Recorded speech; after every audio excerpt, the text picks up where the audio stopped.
Este asunto de la obra misionera, del crecimiento de la iglesia, de nuestro crecimiento espiritual, es simplemente una ilusión si lo intentamos solos, pero contigo es más que posible.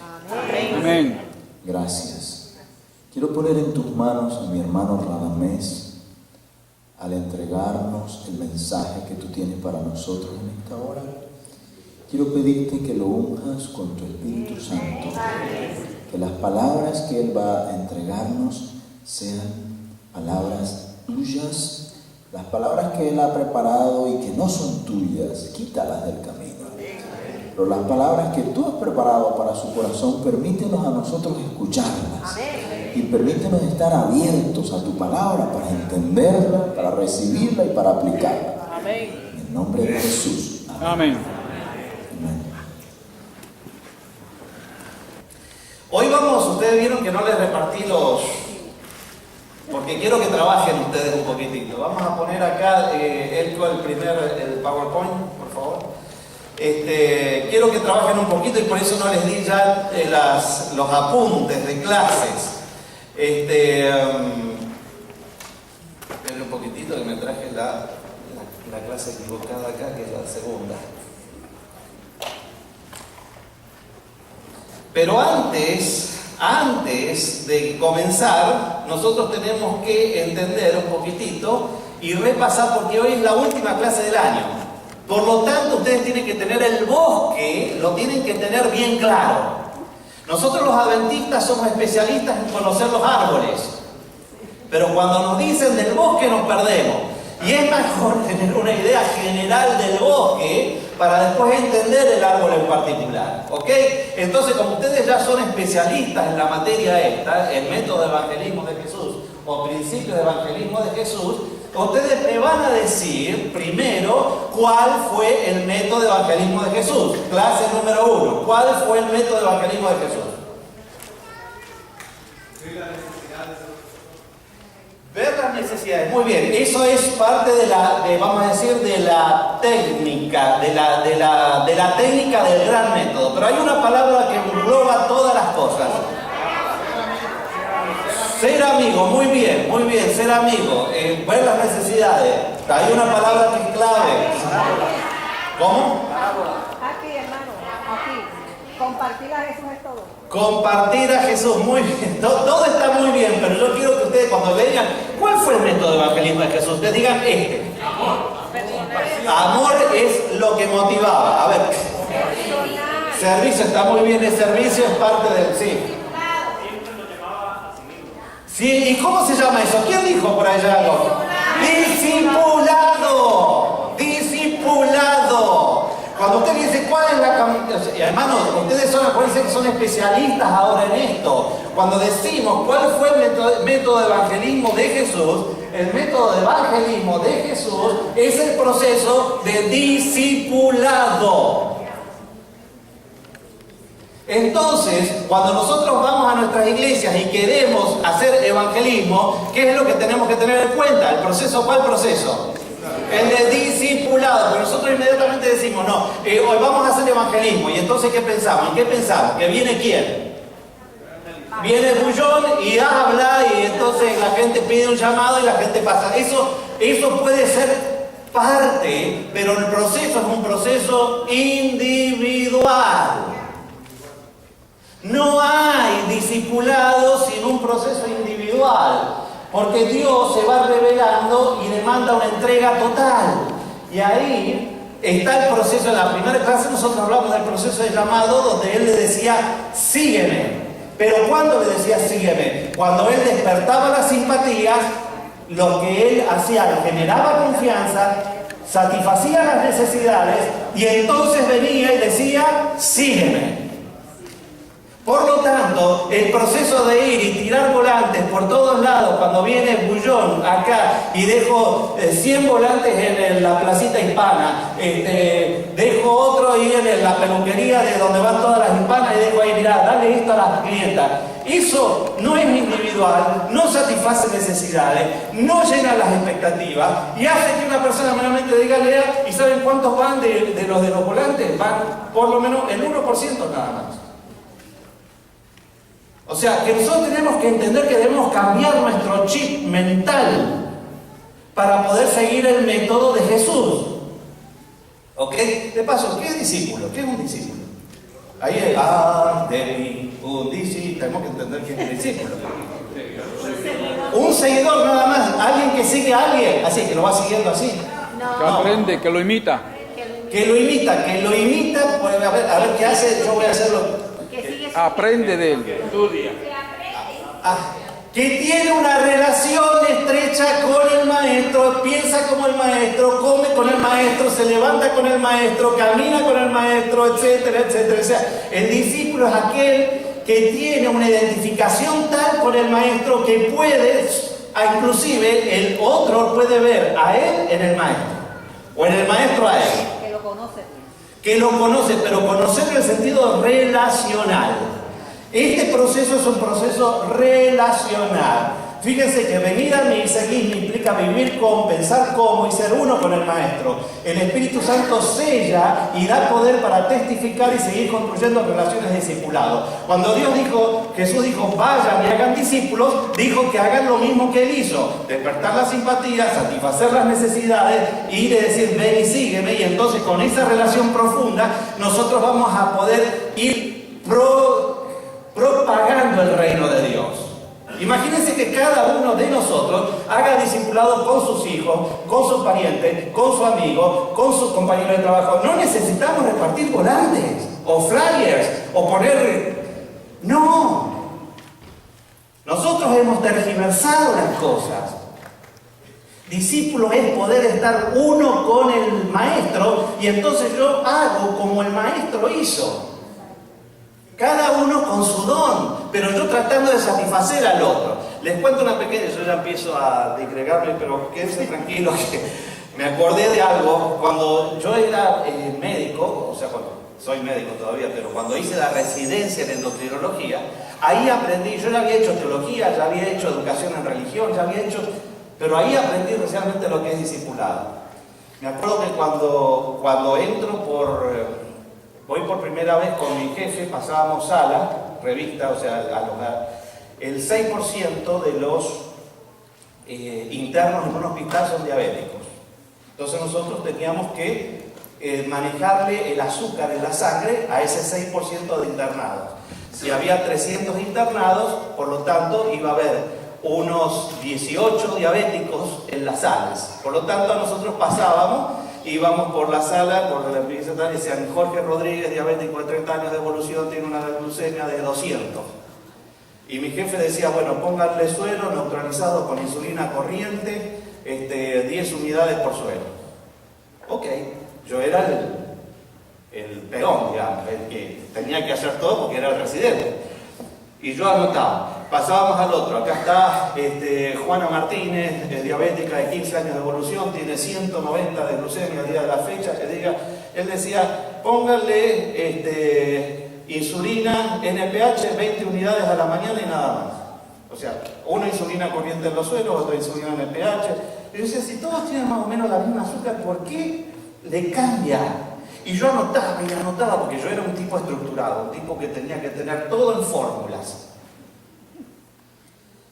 Y él veía que yo anotaba y yo estaba confundido porque yo tenía que pasar después solo, y con el tiempo iba a tener que pasar solo, y las enfermeras se dan cuenta cuando un médico no sabe, y después no te respetan. ¿Hay alguna enfermera acá? No te respetan, entonces uno tenía que poner cara de saber mucho para que la enfermera te respete. Y yo decía, ¿cómo voy a pasar si yo no entiendo cómo maneja este asunto del azúcar? Y entonces, 2 semanas de estar pasando sala con él, viene y me dice, te veo muy ansioso, vení, vamos a tomar algo. Y nos fuimos a tomar algo. Y me dice, ¿qué anotás tanto en la libretita?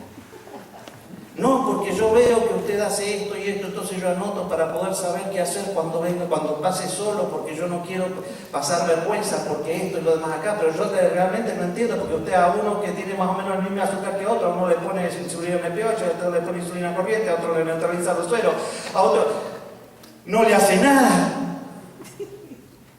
Y me mira y se ríe. Tranquilo, Henry, guardate las fórmulas, sacate los libros. O sea, no, olvídate de los libros. Lo único que te pido es que camines conmigo, comas conmigo, hables conmigo, vayas paciente a paciente conmigo.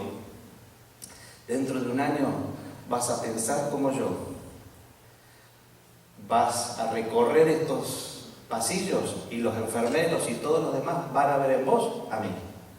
Vas a tener tanta autoridad como yo, porque vas a estar viviendo conmigo un año. Y fue así. Al año yo manejaba prácticamente solo todos los internados y la gente me respetaba como si fuera mi jefe. Eso es discipulado. Eso es discipulado. No es una campañita de una semana donde yo traigo a alguien y oro para que pase el llamado. No, es alguien que yo estuve conviviendo con él, que le estuve compartiendo a Jesús, que está viendo mi fe en el momento de mi dolor, no en el momento del dolor, en el momento de mi dolor, de mi fe. Cuando puede ver que yo amo en todo momento, cuando ve que yo a pesar de todo lo que me pasa puedo mantener equilibrio, paz en mi vida, él me va a decir, ¿dónde puedo ir? ¿Cómo? ¿Querés? Ven y sígueme. Y a la vez yo estoy diciendo, ¿qué necesitas? ¿Necesitas esto? Voy, lo busco, lo llevo, no tengo quien me lleve al hospital, lo llevo al hospital, etc. ¿Quién se puede resistir a eso? Ese es el proceso. Y si de repente viene Bullón, usted aprovecha y dice, mira, venga, vaya y trae los 10 discípulos que usted tiene. Se da cuenta y Bullón le ayuda, pero no es la campaña de evangelismo. ¿Está claro? Eso fue la primera clase que estuvimos viendo. Jesús construyó relaciones a partir de satisfacer necesidades. El evangelismo es satisfacer necesidades de la gente. Allá en los países musulmanes, yo fui a dar clases a 17 pioneros de chicos que eran ahí de la zona de Afganistán, Kazajstán, Turquistán, todos los tan, habidos y por haber. Y justamente allá, ¿saben qué se le enseñaba en esas clases de pioneros? Cómo satisfacer necesidades. No se le enseñaba doctrina, se le enseñaba, mirá, vamos a hacer clases de peluquería, vamos a hacer clases de masaje, vamos a hacer clases, yo fui a dar clases de familia y salud, para que ellos puedan tener herramientas para que el individuo que tenía problemas familiares, tenía problemas de salud, que podía hacerse amigo, te puedo dar un masaje, te puedo cortar el cabello, te puedo hacer esto. Y entonces en ese momento yo empiezo a compartir lo que yo tengo. Eso es lo que Jesús hizo. Seguimos con el repaso. Él vio a cumplir la misión exactamente igual como Él la hizo. O sea, llamar a la entrega, satisfacer necesidades, construir relaciones de amor, crecer en la gracia, respetar las diferencias, unificados en Jesús, favoreciendo que nuevos discípulos también vayan para cumplir la misión. Ese es el proceso.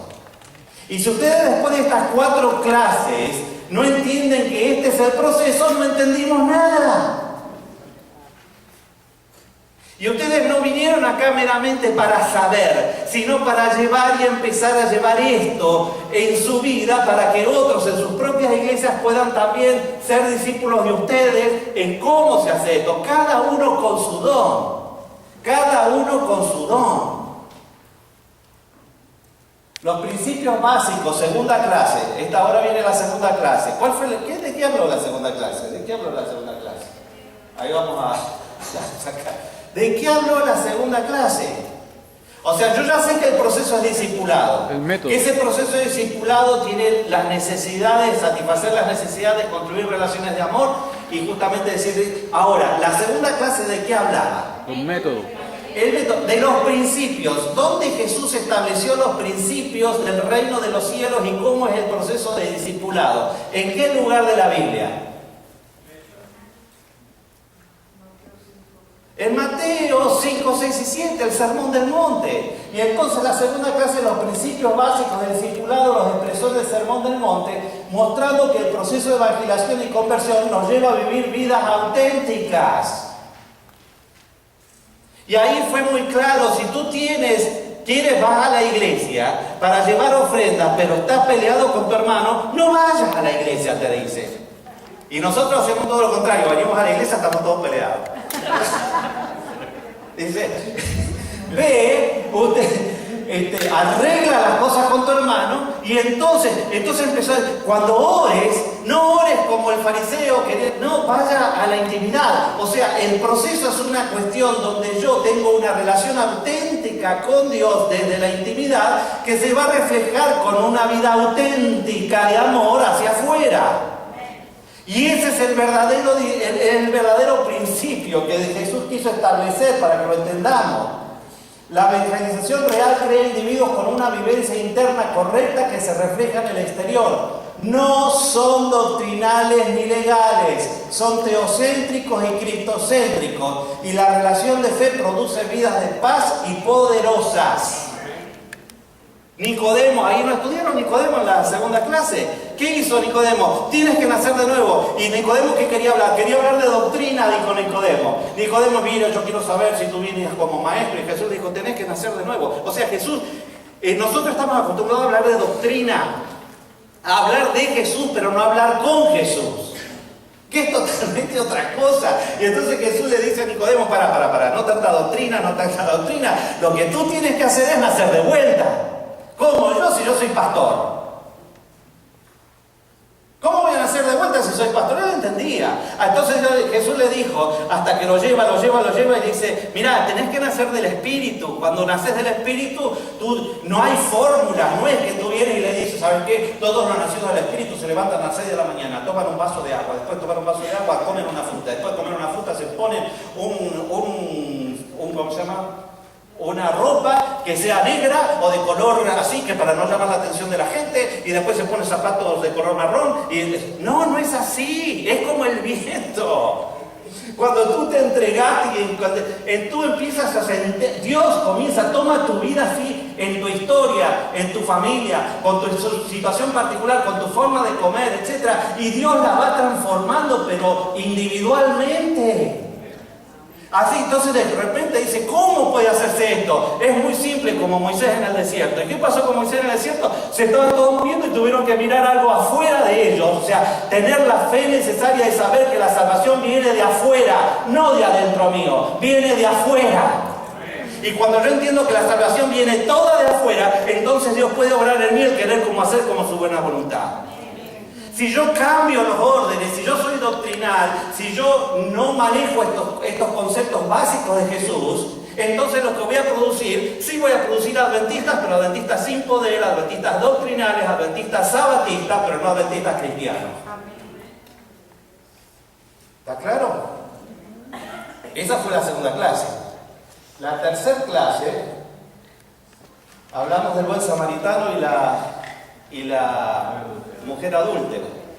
Y entonces acá lo que se mostró es que a través de la historia del buen samaritano y la mujer adúltera se nota claramente que el método de evangelismo implica amor servicial. Yo estoy para servir. La misericordia y el amor en acción producen vida y producen sanamiento. De allí en más las doctrinas tienen sentido. Fíjense, para repasar, estamos repasando, y yo quiero terminar con esta clase a las 11:15, así que, pero fíjense, repasando, pasa el levita, el pastor de la iglesia adventista, pasa, y ve el individuo tirado ahí. ¿Y por qué sigue de largo? Tiene que predicar. Porque tenía que ir al templo y si tocaba a un individuo que podía estar muerto no podía predicar, después no podía entrar al templo. Pasa el sacerdote, el presidente de la conferencia. O sea, todos tenían doctrinas correctas, ¿sí o no? ¿Las doctrinas estaban correctas? Sí. Pero después pasa un samaritano que tenía la doctrina incorrecta. Pasa el samaritano con la doctrina incorrecta, pero vive lo que tiene que vivir. Y finalmente Jesús dice, ese es el discípulo. ¿Cómo? Y la doctrina, y el sábado, y el puerco que come puerco, y todas las cosas que nosotros tenemos también en nuestra cabeza, porque nos han estructurado para pensar así. Yo soy adventista del séptimo día, no me importa que estén todos muriéndose afuera, porque yo guardo el sábado, yo voy hacia el sábado, yo voy al cielo, voy al cielo, voy al cielo. Todo el mundo se está muriendo alrededor nuestro, pero nosotros seguimos, mientras vengamos el sábado, cantemos y digamos gloria a Dios y amén, en 2 o 3 amén. Todos los demás se están muriendo a nuestro alrededor y nosotros no tenemos misericordia. Es fácil hablar, leer la parábola, pero no meterse adentro.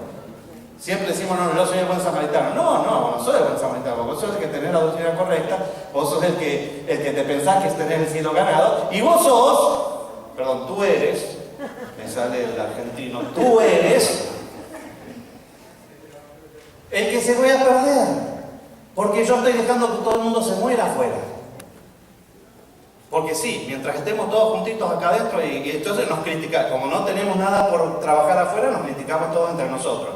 Que mirá que puso este púlpito en vez de poner el de madera, mirá que trajo esto, mirá que se vino sin corbata, mirá que esto, mirá que lo otro, mirá bla bla bla bla bla bla bla bla bla bla, y vivimos peleándonos entre nosotros por tonteras en vez de mientras el mundo se muere. Mientras hay hambre. Y creo que hay otros que no tienen doctrinas correctas, pero que entienden mejor lo que es el amor servicial. Y están reflejando más a Dios que nosotros. Imagínense que nosotros reflejáramos el amor servicial con las doctrinas correctas. ¡Wow! ¡Wow! Todo mensaje que se considere parte del evangelismo debe estar centrado en el perdón y no en la condena. ¿Escucharon eso? Porque si leyeron bien la mujer adúltera, dice ahí, todo mensaje que considere parte del evangelismo debe estar centrado en el perdón y no en la condena. Ni yo te condeno. Pero resulta ser que cuando viene la gente, mirá, yo te voy a decir una cosa, si vos no comes así, no sos parte de los 144.000. ¿Y cómo tengo que comer? Como yo como. Porque yo soy el parámetro, yo soy la norma, yo tengo la verdad, todos los más están equivocados. Ese es Jesús con la mujer adúltera. La ley que decía, la ley que Jesús mismo que la apedreara. Y Jesús, que era el autor de la ley, no se puso a discutir acerca de doctrina ni de ley, sino que mostró que por sobre todas las cosas, las leyes y las doctrinas tienen que estar al servicio de las personas, del sanamiento, del perdón y de la salvación. Y si Dios no condena, porque dice que Jesús no vino al mundo a condenar, vean Juan el capítulo 3, si Jesús no condena, ¿quiénes somos nosotros para condenar? La mayoría de los movimientos que producen división dentro de nuestra iglesia son condenatorios. Se agarran de un aspecto, nada más, de un aspecto de la vida cristiana para condenar a todos los demás que no lo hacen. O un aspecto doctrinal. Yo creo que... Y todo el mundo, todos los que creemos en un aspecto nada más. Y todos entonces condenan a todo el resto por un aspecto doctrinal. Ustedes están acá para ser el antídoto, la vacuna para todas esas cosas. Amén. Con amor. Con amor. Y entonces ahora sí llegamos a la siembra y a la cosecha. ¿Ok? Y ahora van a trabajar ustedes. ¿Qué tal? Todos los de esta zona van a reunirse de 2 o 3 personas durante 10 a 15 minutos, todos los de esta zona, y van a leer Marcos 4, 1 al 20 y 26 al 29. Marcos 4, 1 al 20, que es la parábola del sembrador. Todos los de este lado van a leer Yo los quiero trabajando, no así sentados mirándome, no. Lo leen, aunque sea con su esposa que está al lado, pero yo quiero después que haya conclusiones entre unos y otros. Porque hoy ya vimos todo el proceso, ya repasamos todo. Ahora Dios me quiere decir cómo se siembra y cómo se cosecha. ¿Ok? Entonces, de este lado van a hacer la parábola del sembrador. De este otro lado vamos a hacer Juan 4, 1 al 42. Lo van a discutir entre 2 o 3 del que está al lado. Juan 4, 1 al 42, que tiene que ver con la mujer samaritana. Con la mujer samaritana. Ambos van a sacar principios básicos, con 2 o 3 palabras, decir qué es lo que yo tengo que aprender en el proceso de siembra y de cosecha. O sea, ¿qué me quiso decir Jesús en el proceso de siembra y de cosecha? ¿Ok? Esto por un lado, y este otro con la mujer samaritana, exactamente. Vean qué técnica usó Jesús y cómo lo relacionó con la siembra y la cosecha. La técnica de Jesús y cómo lo relacionó con el proceso de siembra y cosecha. ¿Está claro?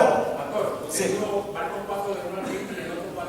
Y 26 al 29, que está ahí, Jesús mismo da la interpretación. Ustedes van a utilizar los principios de hermenéutica que aprendieron en la otra clase. ¿Se acuerdan? Que ustedes son hermeneutas ahora. Ustedes abren la Biblia y saben cómo meterse dentro de la Biblia. Entonces, ahora ustedes se meten, utilizan los principios de hermenéutica, van sacando y dicen, Jesús nos quiso enseñar esto, ¿ok? Y ustedes van a darme la conclusión, después todos juntos vamos a sacar las conclusiones generales. Tienen para esto unos 12 minutitos, así después tenemos 15 minutos para discutir y yo en otros 15 minutos cierro la clase, ¿ok? A trabajar, por favor.